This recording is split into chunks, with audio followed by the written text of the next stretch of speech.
নমস্কার বন্ধুরা, পিঙ্কির বিশ্ব ইউটিউব চ্যানেলে আপনাদের সবাইকে স্বাগত। কেমন আছেন আপনারা?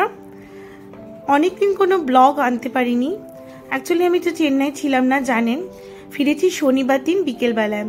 আর এদিকে রবিবার ছিল 19শে জ্যৈষ্ঠ, লোকনাথ বাবার তিরোধান দিবস। আগের রবিবার আমরা গেছিলাম চাকলা ধামে, আর এই রবিবার ঘরে আমি পুজো দিচ্ছি। তো যাই হোক, এই পুজোর জন্য আমি কিছু আয়োজন সামান্য যা করতে পেরেছিলাম, কারণ বুঝতেই পারছেন আগের দিন ফিরেছি। এই 5 রকম ভাজা করেছিলাম, আর পায়েস করেছি, খিচুড়ি, চাটনি, পনির, ব্যাস। আর 5 রকম ফল দিয়ে পুজো করেছি। এই আমার মা বসে বসে পুজোর ফল কাটছে। মা আর আমি মিলে অনেকদিন বাদে একসাথে লোকনাথ বাবার পুজো করলাম আজ। মা এই ফল কেটে রেডি করে দিল, আর এদিকে আমি ভোগের রান্নাগুলো করছিলাম। এই যে আমার মেয়ে চাটনি করলো। ও অনলাইনে একটা পরীক্ষা দিয়ে তারপরে আমি বললাম তুই আগে চাটনিটা কর, কারণ অনেক বেলা হয়ে আসছিল। তো ইন্ডাকশানে করলো, আমি বলে বলে দিয়েছিলাম। আমার খিচুড়ির হচ্ছে, একটু জল দিলাম খিচুড়িতে। এতে পাশে হচ্ছে পনির বাটার মশলা মতো করেছি, উইথাউট অনিয়ন অ্যান্ড গার্লিক, অবশ্যই একদমই নিরামিষ। আর চাটনিটাও হচ্ছে। ওদিকে আমার পুজো এক্ষুনি আমি বসতে বসতে দুপুর 2টো হয়ে গেছে প্রায়।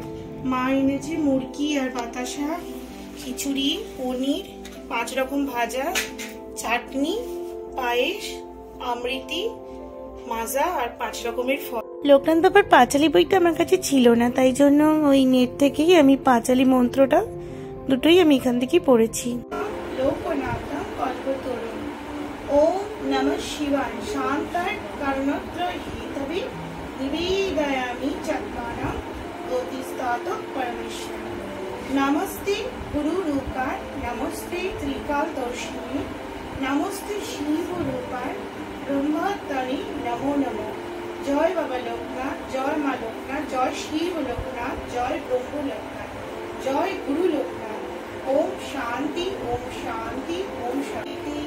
পিতারাম কানাই ঘোষাল কমলা দেবী মাতা, ধর্মপরায়ণ তিনি সতী পতিব্রতা। 11 বর্ষে যাবে লোকনাথ হলো, ভগবান গাঙ্গুলি তারে সন্ন্যাস দীক্ষা দিল। গৃহত্যাগ করি আর ত্যাজি পরিজন, গ্রাম্যপথে ধরি তারা করেন গমন। নদ নদী বন কত পার হয়ে চলেন, অবশেষে গুরুর সঙ্গে কালী। এইভাবে আমি পূজা সম্পন্ন করলাম। লোকনাথ বাবাকে আমি ভীষণভাবে মেনে চলি, কেন জানি না। আমি প্রত্যেকবারে ওনাকে যখন কোনো বিপদে পড়ি, যখন ওনাকে স্মরণ করি, আমি ঠিক হাতে নাতে ফল পাই। মাকে আর ছেলে মেয়েকে বসিয়ে দিলাম দুপুরে তখন লাঞ্চের জন্য। প্রথমে তো লোকনাথ বাবার মহাপ্রসাদ, যেটা মাখন আর এই অমৃতি খেতে হয়। খিচুড়ি, পায়েস যা যা করেছিলাম ওদেরকে দিলাম। ওরা খুব তৃপ্তিভাবে খেয়েছে আজকে, বলল। দিনটা আমার খুব ভালোই কাটলো। বড়রা আমার প্রণাম, ছোটরা আমার ভালোবাসা নেবেন। সবাই ভালো থাকবেন। লোকনাথ বাবার সকলের মঙ্গল করুক। যদি আমার চ্যানেলটা ভালো লাগে একটা লাইক, শেয়ার, সাবস্ক্রাইব করবেন। এখনকার মতন চলুন, টাটা। আর হ্যাঁ, আমি আমার কিছু ব্লগ আরও আনছি।